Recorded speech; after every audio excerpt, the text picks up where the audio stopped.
Welcome to Cut the Mustard, the show where we dive into the world's most beloved condiments.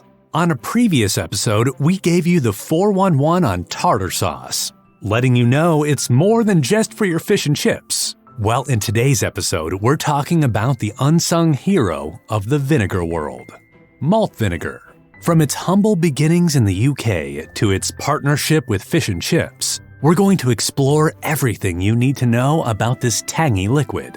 So sit back, grab your fish and chips, and let's cut the mustard on malt vinegar.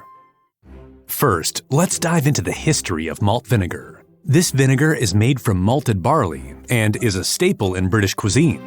The early vinegars were simply beer that had turned sour. It was left and encouraged to acidify completely, and then processed, packed, and sold in the area around the local brewery.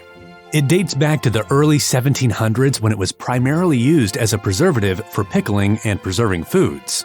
But over time, its popularity grew and it became a household condiment used to add a tangy kick to everything from chips to meat pies. So, who can we thank for this delicious condiment? Well, the inventors of malt vinegar are a bit of a mystery, but we do know that it was first commercially produced in the UK by a company called Sarson's in the mid-19th century. Since then, it has become a staple in kitchens all over the world, and for most, you're only pulling it out for fish and chips. Now, let's talk ingredients. To make malt vinegar, you start by germinating grains of barley in water so that they start to sprout. The grains are then dried to create malt. This malt is brewed into ale and then fermented a second time to create vinegar. The resulting liquid is then aged for up to 2 years in oak barrels, which gives it its distinct flavor and aroma. So what are some classic and modern uses for malt vinegar? Of course, it's a must-have condiment for fish and chips, but it's also great for adding tang to your salads, marinades, and sauces. And if you're feeling adventurous, try adding a splash to your Bloody Mary for a little tang.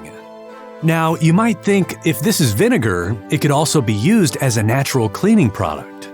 Well, we hate to burst your bubble here, but we'd advise against that because due to the malts used, it can cause staining to surfaces. And let's be honest, you really don't want that assertive aroma all over your beautiful coffee table. Well, there you have it. We hope you're feeling confident knowing everything there is to know about malt vinegar. You're ready for trivia night at least. Thanks for tuning in to Cut the Mustard and join us next time as we explore another beloved condiment. Until then, keep on cutting the mustard, my friends.